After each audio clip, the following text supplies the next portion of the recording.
vamos orar?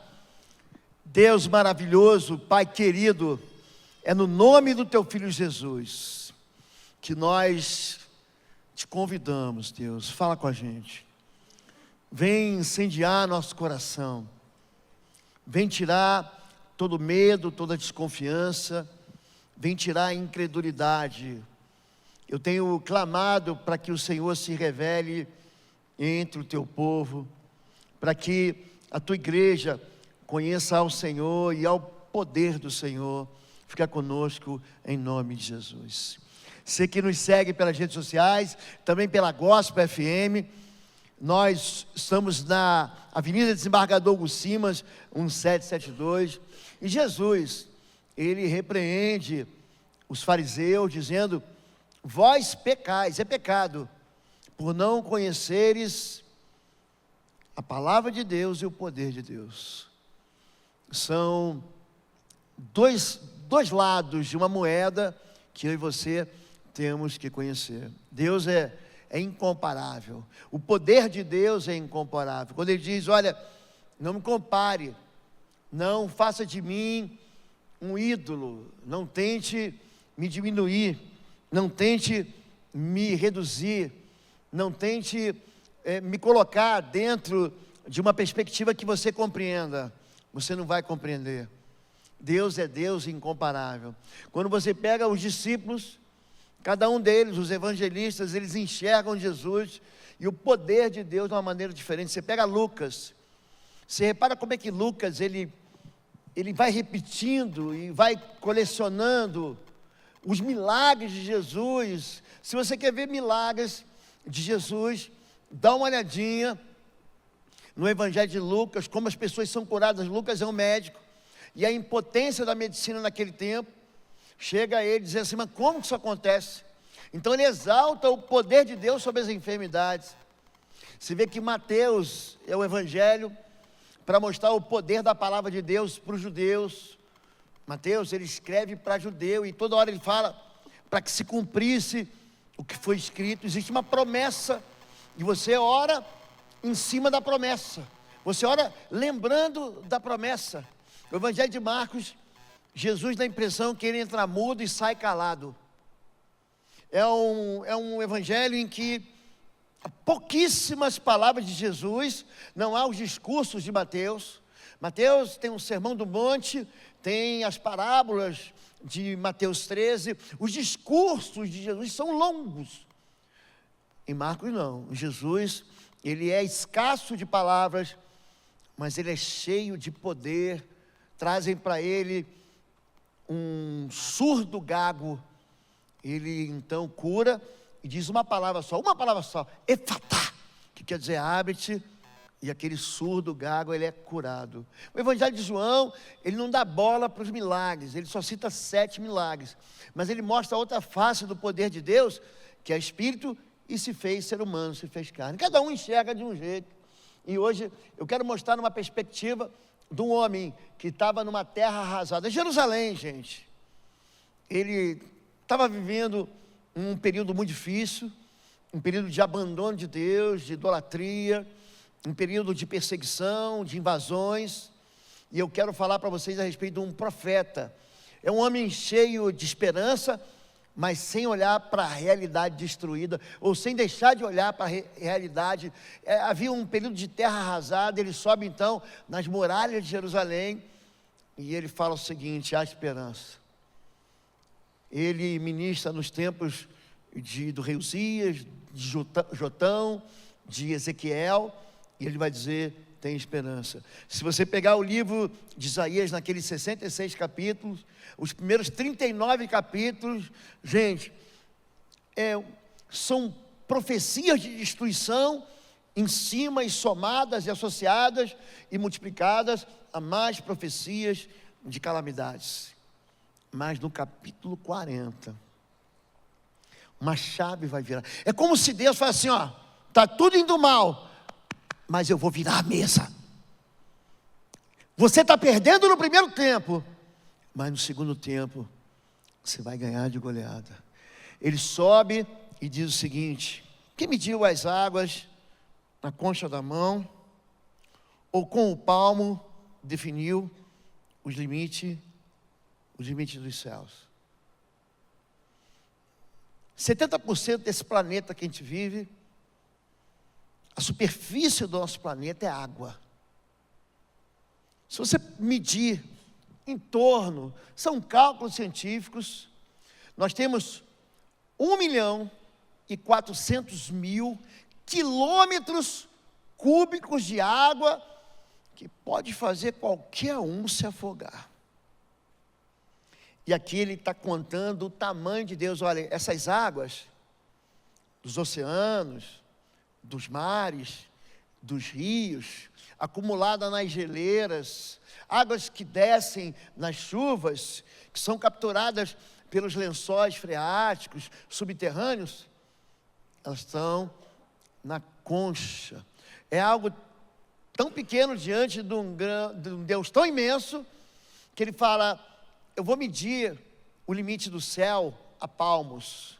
Quantos palmos? Esses dias eu saí para comprar um móvel para casa, e eu falei: qual o tamanho aí?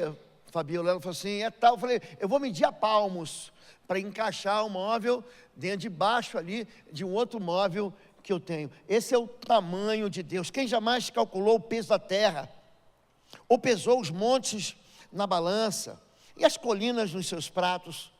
Quem definiu limites para o Espírito do Senhor, ou o instruiu como seu conselheiro? A quem o Senhor consultou que pudesse esclarecê-lo, e que lhe ensinasse a julgar com justiça? Quem lhe ensinou o conhecimento, ou lhe aponta o caminho da justiça? Quem lhe ensinou o conhecimento? Na verdade, as nações são como a gota que sobra do balde, para eles são como pó que resta na balança. Para ele as ilhas não passam de um grão de areia. Diante dele, todas as nações são como nada.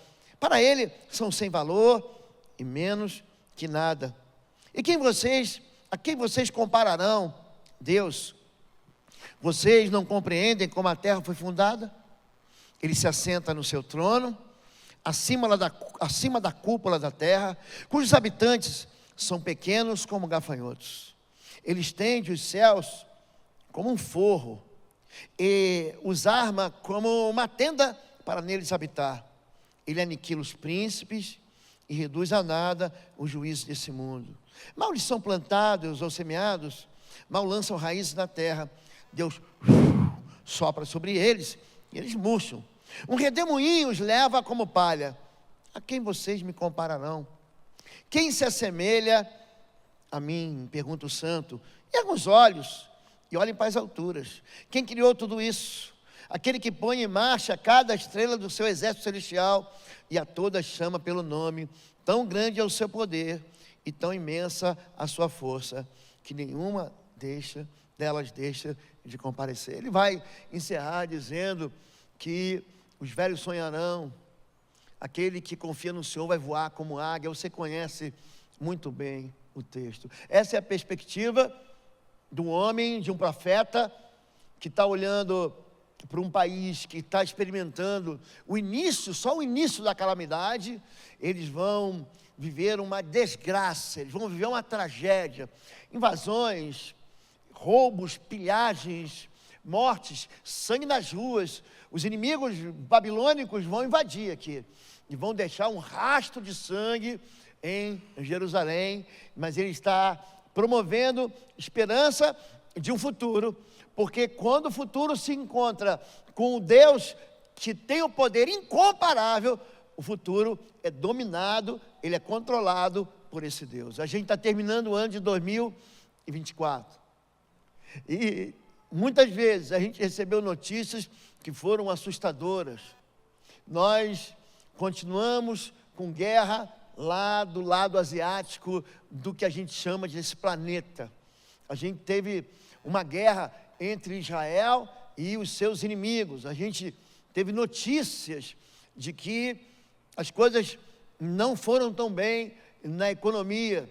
Você recebeu certamente notícias que falam assim: mas eu estou terminando de perder os meus cabelos por causa disso. Deus aqui, ele vai dizer: meu poder é incomparável. O apóstolo Paulo escreve uma carta aos Romanos e ele diz: eu não me envergonho do Evangelho, porque é o poder de Deus para a salvação daquele que crê, primeiro do judeu e também do grego. O poder de Deus, ele é manifesto de muitas maneiras, vai depender da situação de aflição que você está vivendo.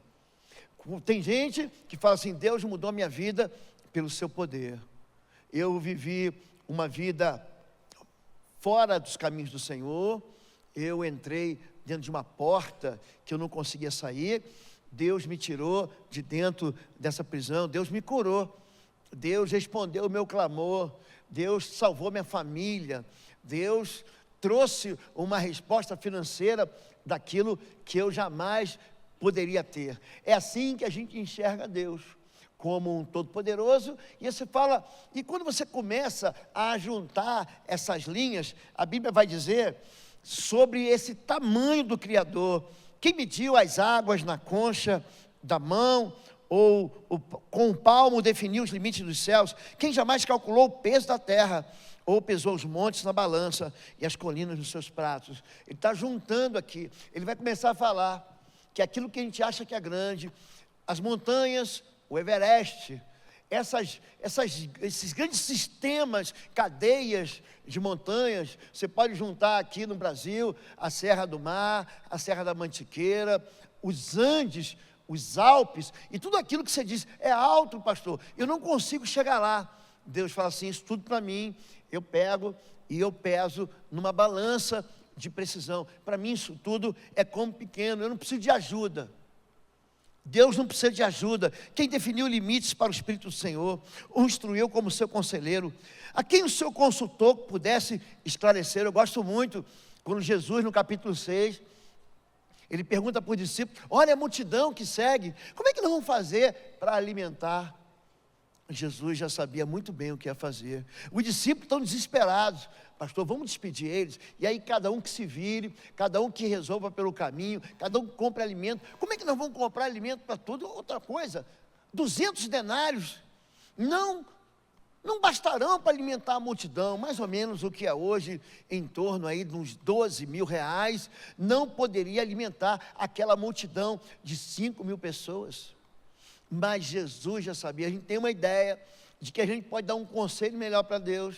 A gente tem uma ideia de que a gente pode dizer para Deus um caminho melhor. Se eu fosse Deus, eu faria diferente. Se eu fosse Deus, eu tenho uma brincadeira que eu falo com o Fabíola: ainda bem que Deus criou o homem antes da mulher, que senão a mulher fica dando um monte de pitaco para Deus. Por que você não faz uma fruta azul? A mulher não tem esse negócio de entrar e querer mexer na arquitetura da casa, mudar os móveis de lugar, pintar de uma cor diferente. Quem foi que aconselhou o Senhor? A quem o Senhor consultou que pudesse esclarecer? A quem lhe ensinasse a julgar com justiça? Quem lhe ensinou o conhecimento ou lhe aponta o caminho da sabedoria? Eu sou mais esperto do que Deus. A gente não fala isso. Se não fala, a gente pensa nisso. A gente começa a achar que Deus, ele precisa da gente. E aqui a Bíblia diz que ele não precisou de nenhum conselho. Quem conheceu a mente do Senhor, ou quem foi seu conselheiro, quem primeiro lhe deu para que o recompense? Pois dele, para ele, pois dele, por ele, para ele são todas as coisas. É a repetição daquilo que Paulo escreve aos Colossenses. É mostrando como que Deus, em Colossenses 1,16, a palavra de Deus vai dizer que aquilo que o olho não viu, aquilo que o ouvido não viu, foi Ele que fez. Ele conta que os anjos, aquilo que é invisível e aquilo que se vê, tudo foi criado por Ele, para a glória dEle. É um Deus que tem uma enormidade, é assim que é definido. Na verdade, as nações são como a gota do balde. Você imagina, você tem um balde, eu vou até melhorar você, eu tenho uma caneca aqui com água e cai uma gotinha. Ô menino, você está derramando água. Então ele compara as nações, você compara os impérios. Você pega o maior império terrestre da história, o Império Mogol, é como uma gota. O maior império total, assim, que pegou o planeta inteiro, foi o Império Português. Aí depois vem o Império Britânico. As nações se levantam e competem uma entre outra. Nós vivemos o tempo da Guerra Fria. Eu finjo que vou te matar e você finge que não vai ser destruído. Rússia, Estados Unidos, tinha aqueles desenhos, aquelas caricaturas, em que ficava o tio Sam e o russo, o ditador russo, para apertar um botão, e de trás deles, aqueles foguetes, aqueles mísseis balísticos, que podiam acabar com a vida da gente. Deus diz, as nações são como nada. Como nada. São como o que sobra do balde. Para ele são como o pó que resta na balança. Para ele, as ilhas não passam de um grão de areia, é poeira. E aí a gente começa a achar que a nossa vida é controlada por outros fatores. As nações se degladiam, se colidem, e a gente começa a achar que nós somos alguma coisa. Ele vai dizer que até o poder do homem, ele não significa nada. Pastor, tem um partido se levantando, tem uma posição ideológica que está crescendo. Diante dele, todas as nações são como nada, para ele são sem valor e menos do que nada. O homem não pode competir com Deus. O homem não pode enfrentar Deus. Eu gosto muito quando Jonas tenta fugir de Deus, e ele vai descendo para um lugar, Deus manda ele para a direita, e ele vai para a esquerda, e ele tenta fugir. Vamos descer para um barco, vou pegar um avião, e a impressão que eu tenho é que Deus está ali, e falando para ele assim, você já cansou? Ele faz soprar um vento, ele engole Jonas com um grande peixe, ele vomita Jonas numa praia, ele manda um inseto, uma lagarta comer a planta que ele ficava descansando. Quer dizer, o protagonista é Deus, esse é o tamanho de Deus. A perspectiva certa, quando você olha, é que Deus, ele tem uma dimensão que você não consegue entender. E quando ele fala que ele conta o universo a palmos, eu estudei isso durante boa parte da minha juventude, na minha formação acadêmica. A constelação do lado da gente, que é Andrômeda, a vizinha, ela está se chocando com a Via Láctea. Mas calma, só daqui a 4 bilhões de anos. Estamos a 2,5 bilhões de distância de anos-luz, daquilo que é só um pedacinho da criação. Quando você olha para o alto, e ele manda você, olha para o alto, será que não cai a ficha? O que é impossível ao Senhor? O que é difícil para Deus? E a gente começa a colocar poder em coisas que estão debaixo do poder do Senhor. A gente começa a achar que, de alguma maneira, o poder de Deus, ele escapuliu, e que Deus se esqueceu, Deus não percebeu, Deus não está vendo. É profeta que chega diante de Deus e pergunta, Deus, você não está vendo o que está acontecendo? Abacuque, ele vai lá pedir contas para Deus. Vem cá, vamos ter uma conversa aqui, Deus. Você não está percebendo que tem alguma coisa errada nesse mundo que você criou? E aqui Deus está dizendo que aquilo que a gente acha que é poderoso não tem significância, não tem valor. É o que diante dele é como nada. Esse Deus incomparável, a gente pega o segundo mandamento e a gente encaixa perfeitamente aqui. A quem vocês compararão a Deus? Como poderão representá-lo? Com uma imagem que funde o artesão, e que o ourives cobre de ouro, e que modela correntes de prata? Ou como ídolo do pobre, que pode apenas escolher um bom pedaço de madeira, e procurar um marceneiro para fazer uma imagem que não caia? Eu pregando esses tempos aí para uma pessoa, eu fui pegar um voo, e a pessoa puxou o assunto, eu fui falar, e ele mostrando, não, mas eu não sou idólatra. Você não tem uma foto da sua mãe? Falou assim mesmo para mim, na sua carteira. Eu falei, desculpa mais esfarrapada para uma pessoa querer controlar Deus. é querer colocar Deus dentro de uma foto, é querer representar Deus por uma imagem.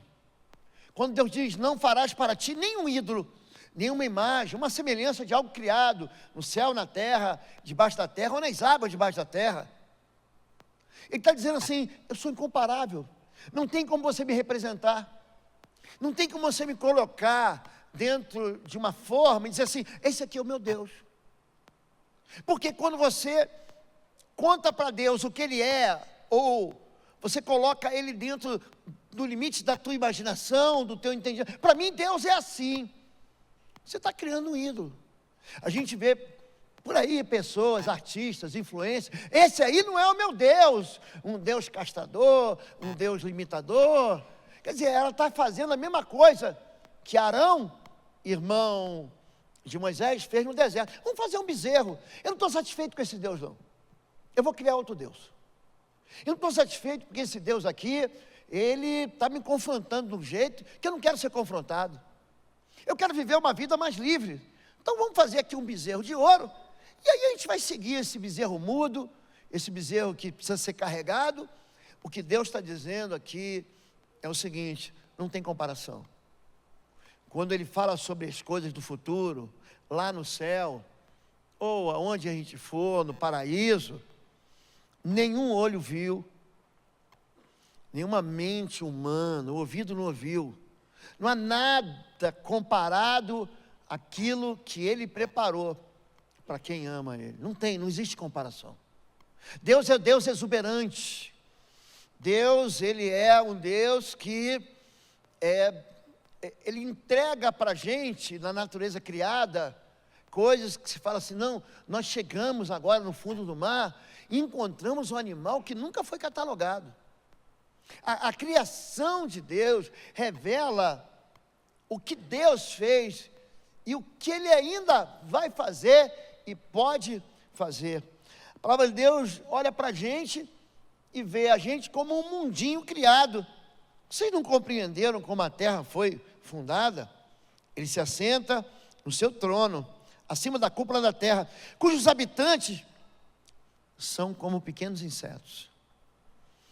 Ele fala assim, você está pensando que você é alguém, mas é o seguinte, quando Deus olha para a gente, Ele olha como alguém que fala assim, pequenininho. Quando você pega o avião, você olha para baixo, aquela casa do teu bairro, que é uma mansão, se torna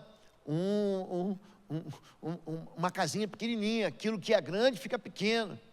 Aquele rio caudaloso é só um fiapinho prateado lá embaixo, porque é a perspectiva de quem é alto. É assim que Deus é chamado. Ele é de altíssimo, a sombra do Onipotente, aquele que se esconde, aquele que habita no esconderijo do Altíssimo. Então é aquele que olha de cima para baixo, e quando Ele repara a gente assim, como pequenos insetos. Ele estende os céus como um forro e os arma como uma tenda para neles habitar. Na outra versão, na corrigida, ele diz que Ele estende o céu com a mesma intimidade que você tem com a cortina da sua casa. Você pega a cortina, abre, fecha, seja lá uma persiana, mas Ele fala assim, ó, eu abro aqui o céu, eu estendo do jeito que eu quero, e eu coloco as estrelas onde eu quero, e Ele vai continuar. Ele aniquila os príncipes e reduz a nada os juízes. Pega a história do Brasil. Celebramos a proclamação da República. Dom Pedro II era um gênio, cara, um gênio. Era um homem muito bem preparado. Ele estava nas bodas da princesa Isabel. Há uma conspiração. Benjamin Constant. Ele fala assim, não quero mais isso. Aí ele junta lá com o general, com o marechal Deodoro da Fonseca. E eles preparam, tinha uma espécie de um primeiro-ministro daquele tempo. Eles tomam o poder. Eles fritam o primeiro-ministro. Eles exilam a família real, vai embora. Aí vem um governo, depois a história do Brasil é marcada pela Era Vargas, é uma outra ditadura. Aí acaba a Era Vargas, aí vem um outro governo, se levanta mais um príncipe.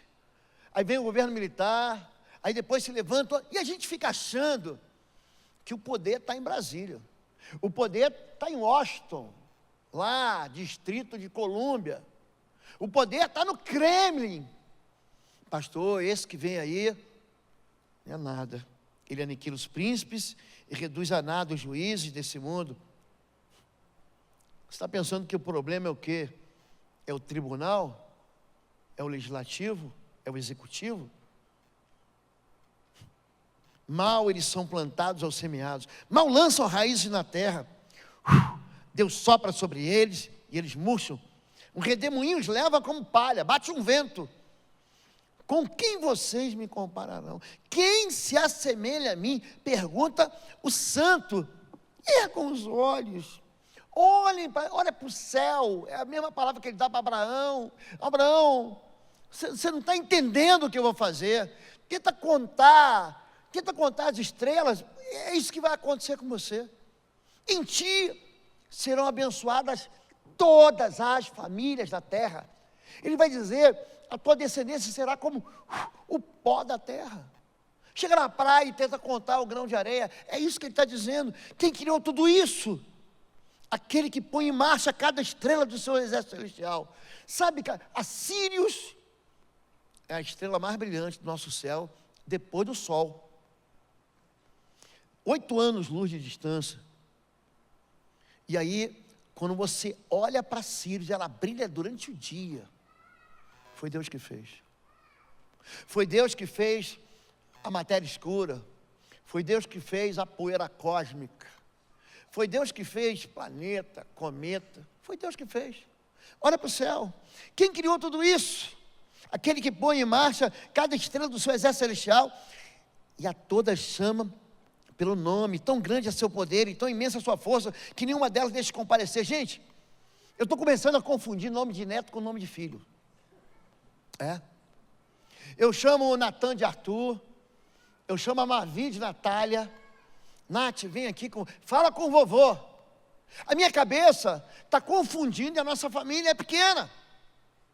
Deus não se confunde, Ele chama a estrela pelo nome. E Ele diz que nenhuma delas deixa de comparecer. Agora eu quero te fazer uma pergunta. Se existe esse poder à disposição, por que o poder não funciona na minha vida? Por que ele não funciona na sua vida? Eu vou te dar aqui 7 pistas para você pensar comigo. Tem gente que vai questionar o poder de Deus. Em Mateus 14:31, Pedro vê o vento sacudir, ele já está andando nas águas. Imediatamente estendeu Jesus a mão, segurou e disse: homem de pouca fé, por que duvidaste? Quando a gente começa a questionar o que Deus fez, por que fez e por que não fez, quando a gente começa a questionar Deus, a nossa fé vai embora. E com a fé vai embora o poder de Deus. Pedro repara muito nos problemas e deixa de olhar para Deus.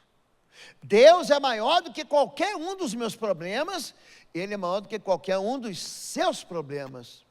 Mas quando a gente começa a questionar e achar que Deus perdeu a força, aí a gente afunda. Número 2, tem gente que reduz o poder de Deus. Esse mesmo texto de Mateus 13:35, está em Marcos capítulo 6, Jesus não pôde, olha aqui, o poder acabou. Aqui, aquele que tudo pode, não pôde. Pastor, Deus pode tudo? Não. Olha, não é heresia, não, eu vou te citar a Bíblia. Deus não pode negar-se a si mesmo, sabia disso? Sabia que Deus não pode negar-se a si mesmo? A Bíblia diz isso. Deus não pode com o mal. Ele não pode ser mal, porque Deus é bom. Não adianta você querer acender vela para Deus. Não, vamos tentar domesticar Deus. Vamos tentar assim tirar a raiva de Deus. Você não precisa fazer isso, porque Deus é bom. E Ele é bom o tempo todo. O que acontece aqui é que quando você começa a achar que Deus não pode fazer, Ele não faz. Deus vai até onde você vai. Por que as coisas funcionam na vida de alguém e não funciona na vida de outro alguém. Porque o tamanho do Deus de um é grande, e o Deus do outro não pode nada. Eu já falei para vocês, muitos anos atrás, eu entrei numa igreja no Vale do Paraíba, fui visitar, fui pregar, e antigamente tinha aqueles boletins rodados em mimeógrafo. Mimeógrafo é um negócio que você não sabe nem o que é. Mas era um tipo de uma impressora, pronto. Era mais ou menos isso. Era uma impressora que você jogava álcool lá e funcionava. Estava lá, o motivo da oração. Ore pela irmã fulana. Está doente há 2 meses e não há Cristo que cure. Quando a pessoa começa a achar que Deus não vai fazer, não, mas isso aqui não é o filho do carpinteiro? Quando você começa a dizer que o poder de Deus foi reduzido, não acontece. Ali ele não pôde fazer muitos milagres, ali porque eles não tinham fé. Número 3, tem gente que limita o poder de Deus. Filipe, eu já citei, respondeu-lhe, 200 dinheiros de pão, 8.000 reais, não lhes bastarão para que cada um deles tome um pouco? E um dos seus discípulos, André, irmão de Simão Pedro, disse-lhe, está aqui um rapaz, é um menino, que tem 5 pães de cevada e 2 peixinhos. Mas o que é isso para tantos? Aqui, ele está dizendo que Deus não pode fazer aquilo que ele faz desde o princípio. Olhe para os passarinhos do céu, eles não plantam, eles não semeiam, eles não colhem, não ajuntam celeiros, o Pai os alimenta. Quando você começa a dizer que a tua vida é muito pequena, aquilo que você tem é muito pouco, o que você tem na mão, Pedro? Eu tenho uma vara de pescar, vai pescar, vai pescar. Primeiro peixe que você pegar ali, vai ter uma moeda na goela dele, paga o teu imposto e paga o meu também. A gente tem esse negócio de dizer para Deus o que Deus não pode fazer. Nós desconfiamos de Deus. Não, Deus, isso aqui é muito pouco. 5 pães e 2 peixes não vai funcionar. A gente já está dizendo para Deus que Deus não é o Deus do impossível. Porque isso aqui é impossível. Isso aqui nem Deus vai fazer. Vai lá, pesca de novo. Ah, não vou não, pesquei a noite inteira. Pedro, pesca de novo. Pega o barco e joga a rede do lado direito. Ó, eu só vou fazer o que você está mandando. Porque quem tem de pescar sou eu. Só entende de fazer milagres, de curar os outros, de andar sobre a pescaria comigo. É por isso que Pedro fala assim, sobre essa palavra eu vou lançar as redes. E ele tem aquela pesca. Jesus já tinha avisado ele, Pedro, não tenha medo. Eu vou fazer de você pescador de homens. Eu vou mudar a tua trajetória. Gente que limita o poder de Deus é gente que impede a manifestação do poder de Deus. Em verdade vos digo que aquele que crê em mim também fará as obras que eu faço, e outras maiores fará, porque eu vou para junto do Pai. E se você pega o teólogo, gente, a teologia é uma bênção, mas ele começa a discutir as vírgulas, o tio e o acento circunflexo. É gente que vai pegar o hebraico e vai colocar os sinais maçoréticos e vai querer dizer aquilo que a Bíblia não diz, ou vai desdizer. Qual o problema da gente? É que a gente não quer que Deus faça. A gente impede Deus de ser Deus, apesar da promessa de Deus, aquele que crê em mim, obras maiores fará. Não, mas você está tirando do contexto, pastor. Você está trazendo uma argumentação aqui para um lado que eu não acredito. Gente, eu não posso impedir de falar aquilo que é verdade.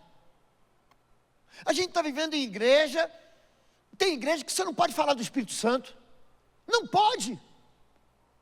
É proibido.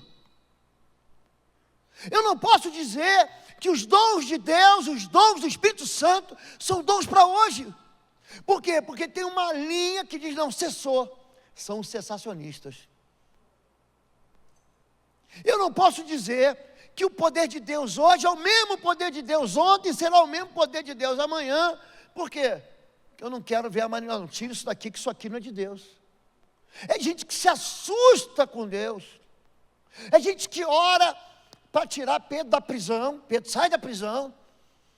Aí quando Pedro chega e bate na porta, a menina atende e fala assim, não, é um fantasma.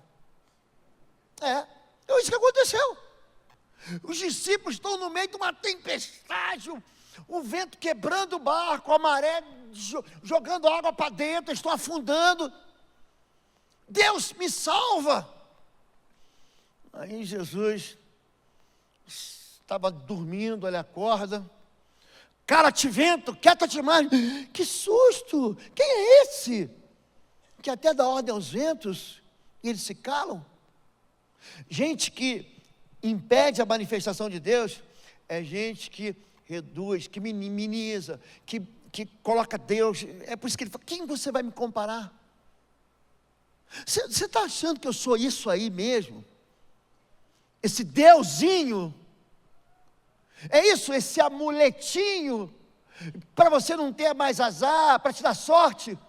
Eu não sou isso aí, porque quanto ao Senhor, seus olhos passam por toda a terra, para mostrar-se forte, para mostrar o seu poder, para com aqueles cujo coração é perfeito, para com Ele. Aonde Deus vai? Aonde a sua fé vai? Aonde a sua fé vai? O que é impossível? Aquilo que você diz que é impossível. O que eu não consigo? Aquilo que você diz assim, eu não consigo. Deus, Ele quer se mostrar forte. Semana passada o pastor Léo esteve aqui, ele contou para a gente que foi pregar lá na Coreia, aquela igreja. Ontem eu estava pregando na igreja da cidade, em São José dos Campos, pastor Carlito. Sabe o que aconteceu ali? Eles pediram aquilo para Deus. Uma igreja que batiza 2.000 pessoas, todo sábado, todo domingo eles batizam 100. Por que eles pediram isso? Se você não pedir para Deus, Ele está falando, pede-me, te darei as nações por herança. Pedi e dá-se-vos-á, buscar e encontrareis, batei e abri-se-vos-á, aquele que pede recebe, aquele que busca encontra, aquele que bate a porta sempre lá. A gente não pode ser tímido, a gente tem que ser encorajado, desafiado a alcançar aquilo que ninguém nunca te deu, porque o tamanho do nosso Deus, é o tamanho do poder do nosso Deus, para reagir àquilo que a gente quer, aquilo que a gente tem pedido para Deus. Pede segundo a vontade do Senhor. Deus, Ele dá a quem pede. Tem gente que duvida. Eis que eu sou o Senhor, o Deus de toda a carne. Acaso haveria alguma coisa demasiadamente difícil para mim? E, gente, alguma coisa, essa conta eu não sei fazer. É isso que Deus fala. Esse cálculo eu não consigo interpretar. Gente, aqui tem uma fórmula química, é isso. Deus transforma a água em vinho. Deus pega a pele do general leproso e faz girar pele de bebê. Deus, Ele faz um olho novo para o cego de nascença.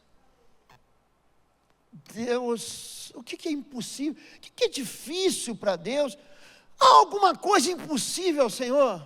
Sabe o que é impossível? Aquilo que você diz que é impossível. Ó, Deus, não se mete aqui não, porque aqui eu já sei que não vai dar certo. Então você não faz, e aquele que pode te favorecer, aquele que você pode convidar para colaborar, Deus, você pode resolver, você não convida. Tem gente que nega o poder de Deus. E Jesus disse-lhe, se tu podes crer, tudo é possível que crer.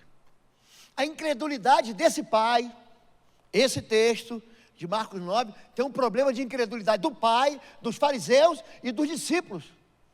Eles perguntam ao Senhor, por que nós não podemos expulsar esse demônio? Por causa da pequenez da vossa fé. Ele pergunta para o pai, você crê? Me ajuda com a minha incredulidade. Ele busca Jesus, ele sabe que Jesus pode resolver, mas o coração dele nega o poder de Deus. É gente que não compreende que a fé aciona o milagre.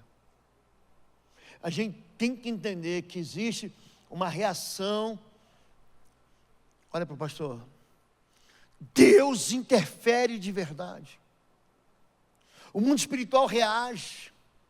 Deus envia anjos. Deus dá ordem a teu respeito.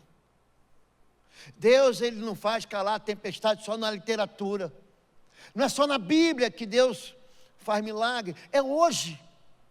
E quem experimenta, não é quem é mais esperto, mais estudado, mais frequentador de igreja, é quem crê. Porque em verdade vos digo que qualquer que disser a este monte, erga-te e lança-te no mar, e não duvidar em seu coração, a dúvida foi embora, mas crer que se fará aquilo que diz, tudo o que disser lhe será feito, tudo o que sair da tua boca. Sabia disso? O nome disso é autoridade. Ela se cumpre quando você faz com que saia da sua boca. Isso aqui não é nenhum tipo de trabalho com neurolinguística, pensamento positivo. O nome disso aqui é fé. Por isso vos digo que todas as coisas que pedires orando, crede recebê-las e tê-las-eis. Gente, quem crê em Jesus aqui? Você crê? Isso aqui é verdade. É a realidade. Não trate isso como algo distante. Quando a gente expõe aqui o tamanho de Deus, de verdade, qual o tamanho do teu Deus? Qual o tamanho do teu Deus? Porque se você continuar tratando Deus como um Deus diminuto, uma miniatura, você nunca vai conhecer Deus como Ele é. Ele pode ir aonde? Onde você crê que Ele pode ir. Onde você quer que Deus conserte, arrume, restaure, recomece, faz o impossível, aquilo que nunca aconteceu, aquilo que eu nunca ouvi falar. Se você crê, você pede tudo o que pedires, se você crê, vai acontecer. Eu cheguei aqui em Bom Retiro e eu falei assim: meus netos vão brincar aqui. Pouca gente estava aqui nesse dia. Pouca gente. Eu já tenho 3 netos aqui em 5 anos. Não sei se esse domingo ou outro vocês vão ver eles brincando aqui. Acontece por quê? Meu filho queria fazer faculdade fora. Eu falei: ó, o pai não tem dinheiro, mas eu vou te ensinar uma coisa. Ensinei para ele: quem tem dinheiro é banco, a gente tem a fé. Começa a orar. Ele foi para estudar 2 meses, era o que eu tinha. Ele saiu com $280 no bolso. Ele ia estudar 2 meses. Agora em dezembro vai fazer 7 anos que ele está lá. Por quê? Porque tudo é possível que crê. Ele falou: eu quero aprender a tocar bateria lá naquela igreja. Ele foi para lá. Eu quero me formar em teologia lá naquela igreja. Ele foi lá. E você fala: como é que aconteceu? É fé. A fé é como um grão de mostarda. É um grãozinho. Você não precisa ser poderoso. Você é fraco mesmo. Mas se a sua fé for assim, tamanho de um grão de mostarda, você vai ver que o teu Deus é poderoso. Deus é poderoso. Ainda que a sua fé não seja uma enormidade, existe uma resposta do céu. Sai de dentro daquilo que a religião te ensinou. Não, isso Deus não pode fazer. Não, isso Deus não vai fazer. Gente, Deus desentope veia. Deus dá vista ao cego. Deus restaura a sorte. Deus conserta casamento. Deus faz o coração do pai se converter ao filho, e do filho ao pai. Deus estabelece bênção. Deus remove a culpa. Deus perdoa. Deus dá ânimo ao cansado, dá vigor àquele que pensa que acabou. E aí eu vou encerrar. E Jesus disse: porque em verdade vos digo, que se tiverdes fé bem pequenininha, essa fé que você tem aí, como um grão de mostarda. Direi este monte: passa daqui para acolá, e há de passar, e nada vos será impossível. A fé pequenininha. Você pode ter vindo desanimado hoje para o culto. Eu vou lá, é domingo. É só essa fé que você precisa. Vamos ficar em pé em nome de Jesus. Vamos orar.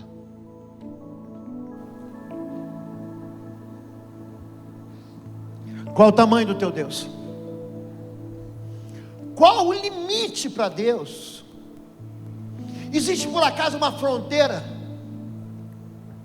Existe assim um caixote, um castelo? Não, Deus está lá. Você acha que Deus só faz aqui dentro? Deus faz na sua casa. Entra lá na tua empresa, no teu negócio, no teu consultório, na tua sala de aula, no teu home office. Deus está lá. Convida Deus para fazer aquilo que você não consegue fazer.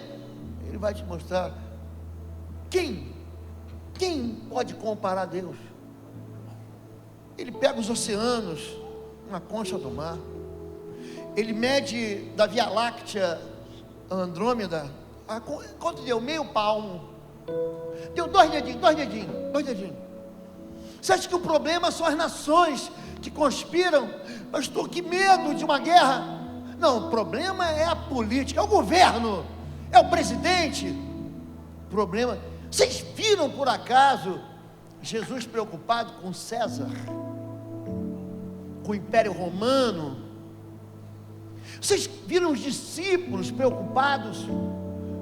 De alguma maneira, se a política ia ser favorável, Nero queria que o cavalo dele fosse ordenado senador de Roma.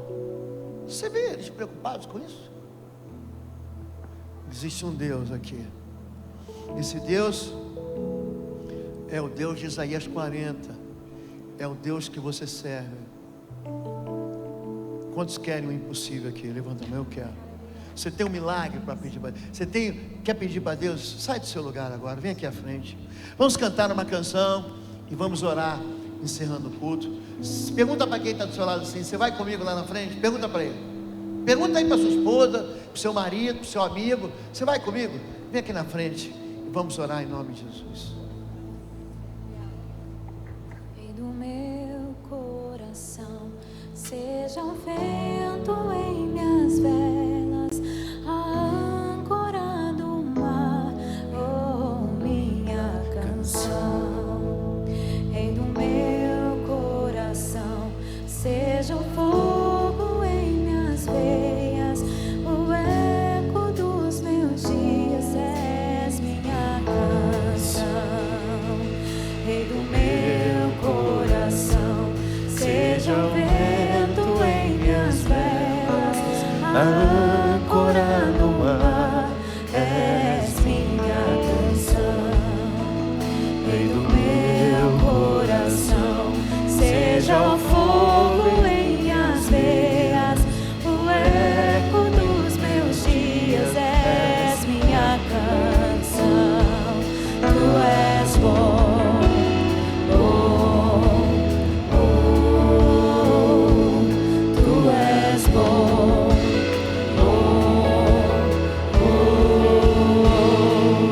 Feche seus olhos. Pega o teu grão de mostarda aí. Pega a tua fé. Você que está fraquejando, você que está desanimado, você que está se arrastando. Repara, olha para o céu, repara no tamanho de Deus. Há, portanto, alguma coisa impossível ao Senhor? Há algo demasiadamente difícil para Deus. O Deus que fez tudo que Ele pode fazer agora, num segundo, um planeta, agora, uma galáxia. Um Deus que pode trazer vida já. Um Deus que ressuscita mortos. Deus que restaura desesperançado. O que é impossível? Pega esse impossível agora. Coloca na mão do Senhor agora. Diz para Deus aí: tudo que pedires, crede já receber e tê-las-ei. Pai querido, é no mover de fé que os teus filhos dão um passo em direção ao Senhor. Cada um deles, Pai, foi atingido pela verdade da tua palavra, que não pode mentir. Cada um deles, Pai, teve um vislumbre daquilo que é um poder incomparável. Nada pode se comparar ao Senhor. Nós, essa manhã, te entregamos os nossos impossíveis, te entregamos aquilo que está quebrado, aquilo que está destruído, aquilo que já foi sepultado, aquilo que nós desistimos, nós entregamos nas suas mãos, e te pedimos, Pai, faz de novo, restaura, cura, ressuscita o que está morto, Deus. Nós hoje nos juntamos a homens e mulheres de fé, que caminham olhando para o Senhor. Te pedimos, Deus, traz o teu poder incomparável, restaura os sonhos, restaura as famílias, alianças, relacionamento de pais e filhos. Tem homens e mulheres adoentados, que receberam diagnósticos incuráveis. O Senhor é o Deus que cura. O teu nome é o Jeová Rafá. Existem homens e mulheres que têm pedido o suprimento do Senhor. O teu nome é Jeová Jireh. Existem homens e mulheres que precisam do impossível. O teu nome é Deus do impossível. Nós, em nome de Jesus, invocamos o Senhor e o teu poder sobre cada um de nós, para que eles digam: o Senhor se moveu. Que esse poder do Senhor nos acompanhe, que vá para onde eles estão indo, segundo a fé dos teus filhos, e no nome de Jesus, amém. Você pode dizer amém comigo? Você pode aplaudir o Senhor por isso?